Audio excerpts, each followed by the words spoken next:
Lovely. So here we have the wash still, the spirit still, and the spirit safe. You'll see here that they're actually made in Forsyths, by Forsyths in Speyside in Scotland. Roughly half the Scotch industry uses Forsyths pot stills. The other half is called Diageo, and they just make their own. Irish distillers, the Jamesons, Redbreast, etc., they use Forsyths as well. This wash still is 5,000 litre wash still, about 5,500 litres. And then the spirit still is 3,650.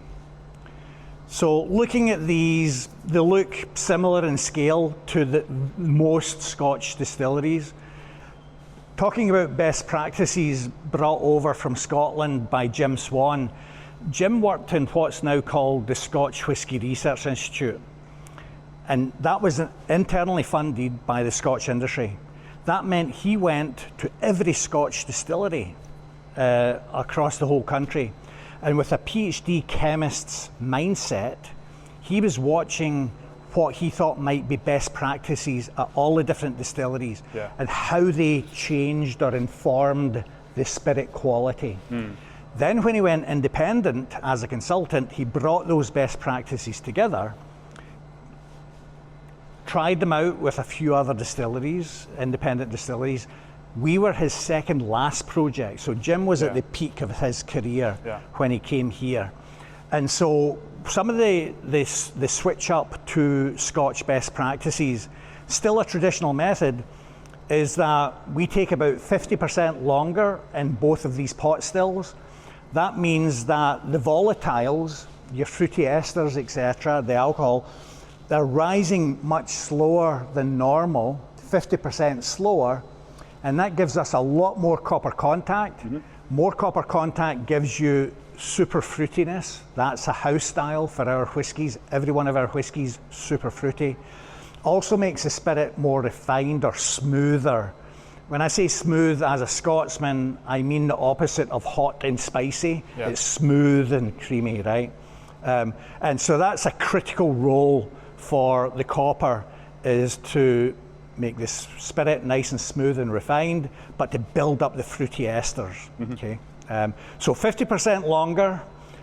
We distill all of the alcohol out of this pot. That's traditional. And then when we're ready, we'll transfer that low wines, right? So the distillate from the wash still is called low wines. It might be up about 28 or 30% alcohol. From the fermenter, it came in about 8% alcohol. Then we distill it up to 28, 30%. We charge that low wines into the spirit still, but then we also charge back the foreshots and feints from the previous batch. So this will be up closer to 40% alcohol before we start distilling. When the spirit comes off the top, we're starting up at maybe 74%. If it's double distilled single malt. If we're doing triple distilled pot still whiskey, we do a third distillation in this pot, and it will be coming off at 84% alcohol. Very high. But a key step when we're doing the spirit still is the spirit safe and the cuts that you do. And so for the first 10 minutes or so, we will send the foreshots to recycle. What we're really doing is we're cleaning out the pipework from the heavy oils and big leathery tobacco flavors that are too dominant. That first 10 minutes you're cleaning the pipework. It's beautiful spirit, but we send it to recycle to the foreshots. After about 10 minutes, then we collect the hearts. We switch over and we collect the hearts. And we'll run that for a few hours. I'm not going to tell you how many hours, but I'll express it in terms of percentage, because that's how people measure the cut.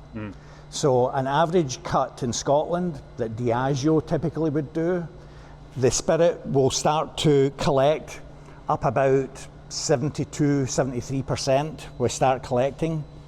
But once Diageo get down to about 65% alcohol, then they cut. Okay, so they only collect from about 73 down to 65. If you're on Islay, a much wider cut. You go all the way down to 60% or 58%. At Macaloneys, we do, according to Jim Swan, the narrowest cut in the entire Scotch industry.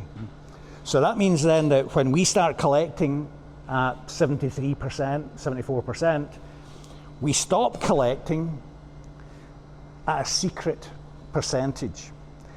Now, to give you an idea, Macallan in Scotland claim to have the narrowest cut in Scotland, and they stopped collecting at about 69%, right? So 73, 74 down to 69.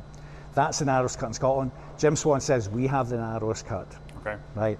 That means I'm collecting only the lightest, fruitiest volatiles are being concentrated, right? And that's one of the big contributions to our gold medal whiskies. Have you ever tried to create a second type of new make, to make a different version of your whiskey? So as a scientist, you know, you're as a master whiskey maker, you're always tempted to try other experiments. Yeah. But as an industrial engineer, I know that if I want to make consistently high quality product, I have to lock down the variables and not change things all the time. Yeah.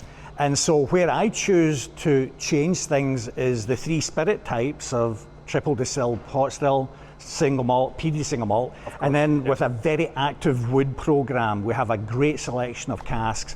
I don't play with different yeasts, I don't play with different cuts. Yeah. I just focus on where I think the quality can be brought in. Perfect. So let's have a look at the casks. Yep. Or do you want to add something that we haven't mentioned yet? Something that might interest your viewers is the colour difference here and what insights that gives you into how the pots are run.